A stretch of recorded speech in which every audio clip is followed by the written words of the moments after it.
जरा सबर करो, बोला धक्का बुक्की नहीं करने का, आराम से लेने का। हाँ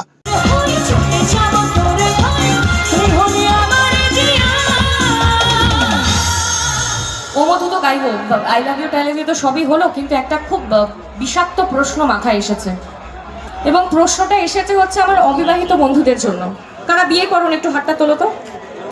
হ্যাঁ, এখানে গুটি কানেক হবে, আমি যা বুঝতে পারছি, গুটি চারেক তো হবেই। কাদের বিয়ে হয়নি একটু হাতগুলো তোলো তো।